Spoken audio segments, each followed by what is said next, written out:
Why would someone want medical assistance in dying? Because they want to forego all of the suffering. I worked in long-term care a long time, so I've seen many people die a long time and they're in pain. I don't think it's right that people should not have the opportunity to choose when they die. If that's their ultimate end is death, I say let's help them.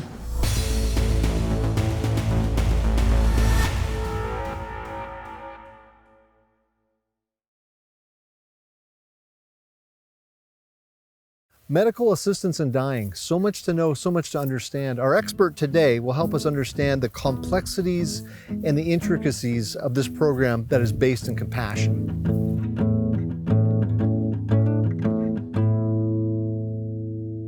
Well, Willi, thanks so much for being part of the show today. Thank you for having me. Now, can you explain to us, what is the NIAID program? That stands for Medical Assistance in Dying. MAID, or Medical Assistance in Dying, has been legal in Canada, across Canada, in all of the provinces and territories since June of 2016. So it's been in place for 3 years and a few months already. So most often these individuals are very ill. They may have a life-limiting or life-threatening disease or disorder, and they're thinking about their end-of-life options. And they may be considering an assisted death. There are a number of ways to become referred to an individual, a provider like myself or a physician. Someone may call the Provincial Care Coordination Service. The ministry has set up a 1866 number. A nurse on the other end of the line will collect some information and then move your referral forward. If someone was very depressed, Yes. And just felt emotionally overwhelmed with life, they may not be eligible for this. That's correct. Okay, so what's some of the criteria? Yeah. So currently one must have what's called a grievous and irremediable health condition, and that is a mouthful. Yeah. Grievous as in it's very serious and it causes suffering, and irremediable as in it's not going to get better. One must make this decision themselves. They can't be pressured or coerced by anyone. There may not be any pressure from anyone. It has to be a personal decision. And also one must have capacity. That is the brain power or the thinking power to be able to make a serious decision like this. When that puts you in quite a role of this assessor, because you're looking into a person's eyes, into their soul in a way, to hear where they're coming from, as well as you're looking at all the data. Absolutely. Yeah. Yeah. Okay. It's very important to do a detailed assessment, and that is to be certain that the patient, the resident, whoever is asking for it, meets all of those eligibility criteria. There are some people who aren't eligible, and it's very difficult to give them that news that they're not eligible.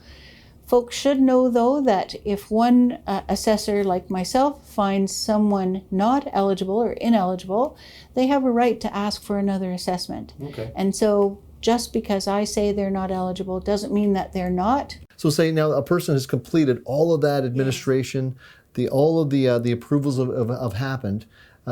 Do they just simply pick a day and a time? Well, there's another safety feature built into it so that folks don't get a diagnosis of something serious one day and ask for an assisted death the next day. They may ask, but they won't receive it.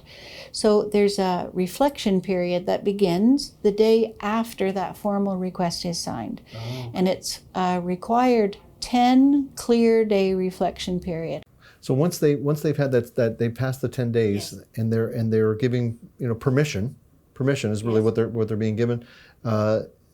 They what if they were to wait a couple of years or something? Do they need to be reassessed again? I would say that it's likely that we should be in touch every few months or so, just to make sure things aren't changing. Right. Because remember, one must have capacity both at the time that they make the request and at the time of the procedure or the provision. Well, and you just said the procedure. Yes. And I know people are watching this and they've seen movies, they've seen TV shows. People are wondering, do you go to a special place? Is there a clinic?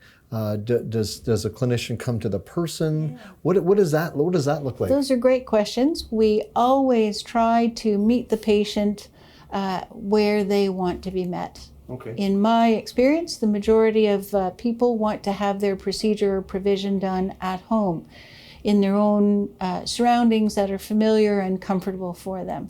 Now, some people are in hospital and too ill to be moved out of hospital, Right. so they may have their provision in hospital. I'm sure you've met people where they've had a long journey and they're much more death accepting than maybe others. And when this day was to come, was it treated by some as a bit of a ceremony, as a gathering? A ceremony or an event, even. Event, Yes, yeah. people make arrangements. They will toast their loved one with a glass of wine or the very best scotch. Sure, right. The patient sometimes dresses in certain clothing. Some people choose to have just a best friend in the whole world with them. Some people choose to have a family of 30, 40 people around them. It's all unique and different. I'm going to ask this because people are watching this saying, what is the procedure? Is there a series of potions? Is there a special incantations? I'm being goofy now, but is it a series of chemicals? How does it? Most commonly, it is clinician administered. That is administered either by a nurse practitioner or a physician. Right. There is a choice in Ontario where someone may choose to have an oral self-administered cocktail, let's call it that. Very infrequently is that used, interestingly, and I'm not exactly sure why. Most commonly, though, it is clinician administered. That is, an IV is started. Actually, if they're going to have a peripheral intravenous, they'll need to have usually 2 IV lines started ahead of the procedure. That is so that if one were to stop working, then we could quickly switch over to the other without delay. And so there's a series or a protocol of 4 medications. The first one is intended to make the person very relaxed and drowsy. And so in my experience, they fall into a deep and relaxed sleep. Some people start snoring. Actually, a lot start snoring. The second medication is a local anesthetic intended to make the vein numb, because the third medication can sting sometimes. Okay. The third medication is normally used as a general anesthetic medication.